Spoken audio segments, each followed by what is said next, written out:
The Social Worker's Tale. I was born into the wrong tribe at the wrong time in history. I was born into an era of military coups and wars, of regimes where political opponents were incarcerated or exterminated, and a new government persecuted my father for his connections to a previous one. I was sent to a school in the countryside for safety until war broke out there too, between the rebels of the north and government forces from the south. I had to escape school on foot with a suitcase on my head, terrified as I passed through enemy territory where women and boys and girls and old men were being raped by soldiers. I made it back to my family home intact, only to find it under armed guard and my father under house arrest, protesting his innocence as a businessman who wasn't a politician. They let us go, and we fled to a neighboring country as refugees, where we were harassed by the police, and my father lived in fear of losing his alien certificate, which meant imprisonment until he could miraculously reproduce it. We returned to our homeland when we thought it was safe, but my father's house and assets had been seized. My father fought for the return of his home and livelihood, and because of the stress, his heart, in the end, stopped. Then we fled the city after another military flare-up and driving into an ambush of armed soldiers with leaves sprouting from their uniforms, who sprayed our car with bullets, killing my younger sister. And I remember then feeling so angry, I wanted to be a soldier myself, a child soldier, to take my revenge on those who had murdered her. Then my grandparents sent me to England to claim asylum when I was 17, and later they too were arrested and killed. I remember missing all the people I had lost, with no place to grieve in peace. I'd already learned to hold my composure as if nothing was a problem, and in this way got past the officials at the airport when they questioned my name on my passport. On arrival in England, I was put in a caged van and taken to a prison. Then, 30 years ago, so long ago now, I was eventually granted asylum and given £5, told to make my way on my own to an accommodation address in East London to start the process of proper resettlement. Because of all this, I became a social worker specializing in young asylum seekers, the 18-year-olds who are locked up in detention centers, the 16s and younger who are placed in foster care.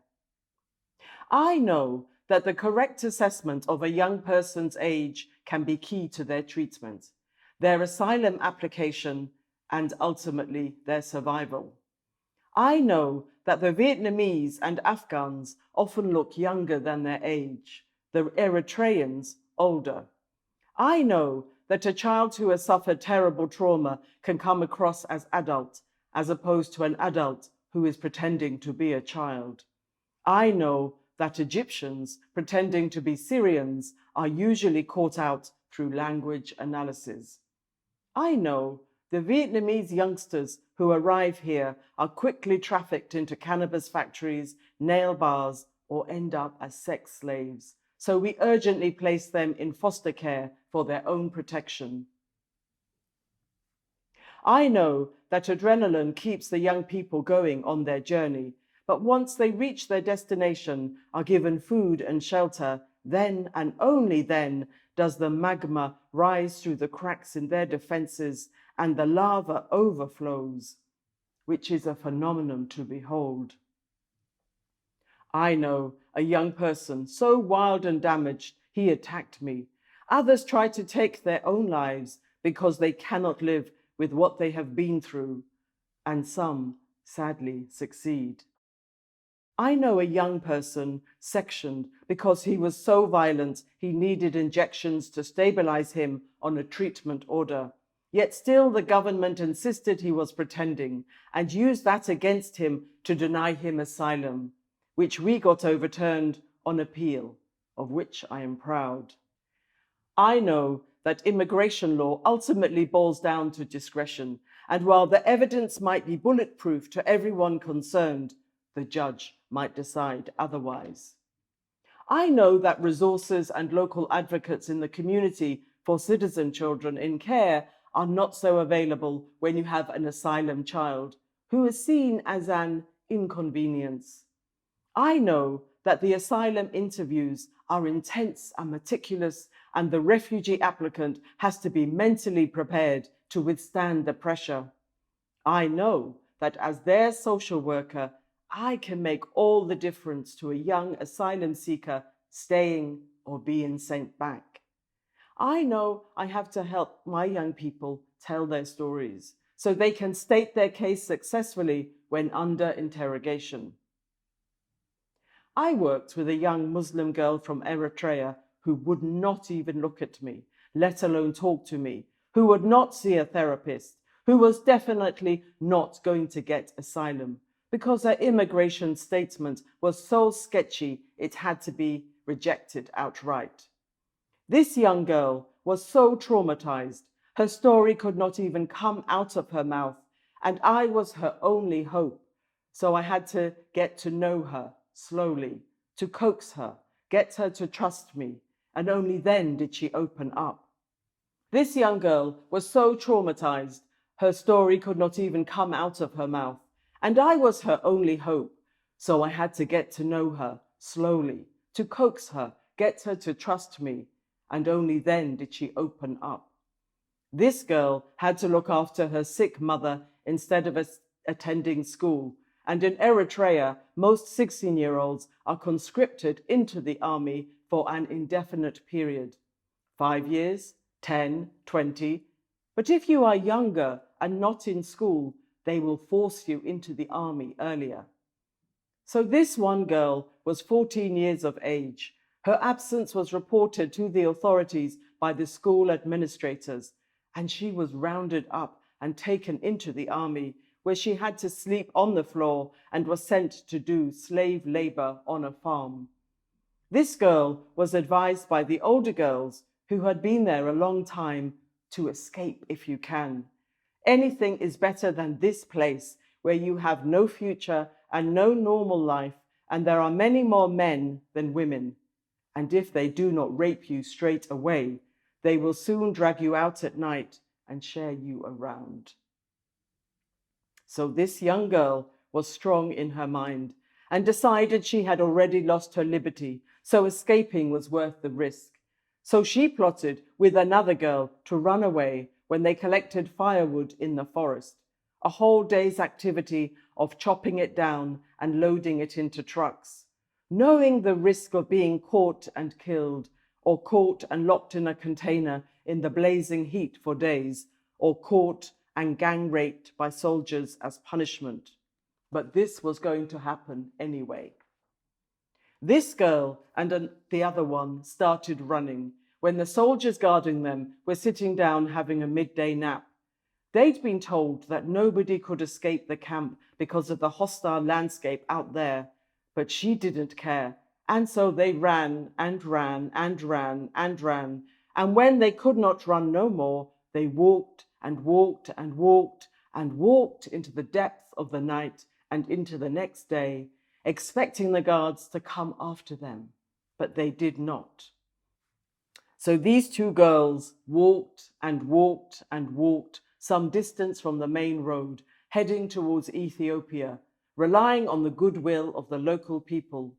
And then she walked along the border and got caught up in what she described as a wave of people doing the same thing, walking on into Sudan, where she was told there was a high risk of being snatched by bandits as they crossed the desert, squashed up in a truck, and were indeed stopped by police or soldiers, she wasn't sure which, who were paid a bribe, but who searched every part of the females anyway, including putting their hands inside them, inside her, defiling her.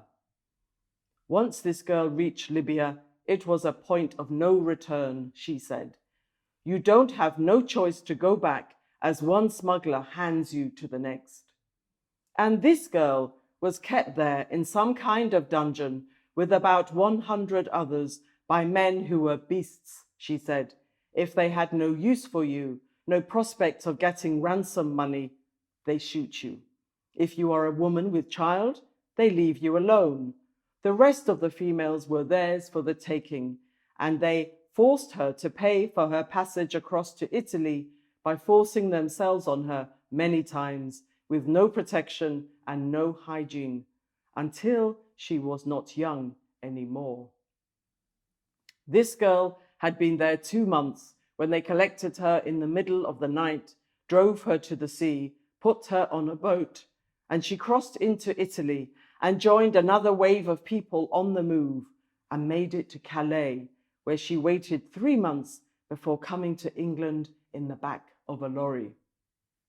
I knew the challenge was how to make this girl a credible witness to her own persecution when she was only a poorly educated 15-year-old village girl fresh from her troubles, who was nowhere near recovered, and that the clever, mature, and university-educated asylum officials would be determined to catch her out.